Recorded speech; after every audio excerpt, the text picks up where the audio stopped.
Hi, welcome to Soul. I'm Mirna, or M for short, and I'm really happy that you're making time to join me this morning. As you know, Soul is a food for thought podcast, short and sweet, just getting you to think about things that allow us to help us become our best selves and make sure that we're really living our best lives. On that note, today I want to talk about something that is quite straightforward but very powerful despite being very simple. And that is the choice to be better than what happened to us. Now, we all know that life doesn't always hand us kindness or fairness. This could be at school, at work, in relationships, in our day-to-day, and we face hurt, unkindness, or even injustice. But what defines us isn't what happens, but how we respond to it. And while rising above things isn't always easy, there are actionable steps we can take to choose a better path. Now, I want to take a step back and give you an example. Imagine someone who was bullied in school. It's painful, it can leave a mark, it's wrong. But the most important thing we need to recognize in these situations when someone is wronging us, and again, it's not only at school, you could be someone who's abused verbally as an adult, you could experience this in the workplace. The first step that is most important is recognizing that this behavior says more about them than you. There's nothing wrong with you. You do not in any way deserve any kind of hate or abusive behavior or bullying. That shift in perspective reminds us that we're not the problem. Now, step 2, similarly as critical, is to break the cycle. You do need to talk to someone about it, make them aware, especially if this is someone who can cause other people the same kind of pain that they've caused you. But instead of reflecting constantly on that negativity, the most important thing is to choose to treat others with kindness and inclusion.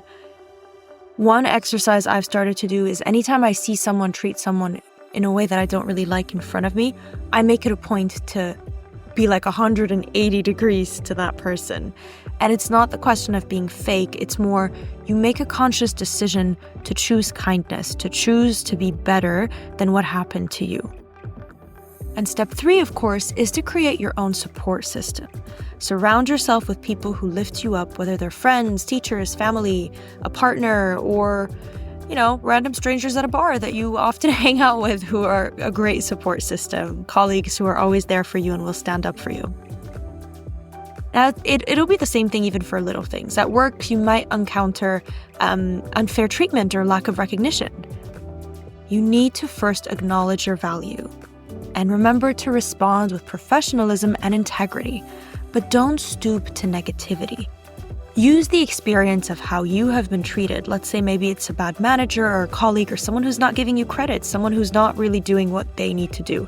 Whether you decide to stay there or go somewhere else, invest in your own growth and instead work on you yourself then becoming the better manager or the better colleague. Seek feedback, develop new skills, but position yourself for opportunities where your efforts will be truly appreciated. And you can apply this everywhere, even in relationships. Being hurt can be obviously awful. It leaves us defensive or weary. But it's really important to allow ourselves to heal, identify what we want in future connections, and then set boundaries based on mutual respect and kindness. We need to continue to stay open to love and connection, but not let the past pain stop us from building something better with someone new. And when I say building better with someone new, again, it can be in relationships. Those can be romantic or friendships, family relationships, teachers, tutors, work colleagues, and absolutely everything in life.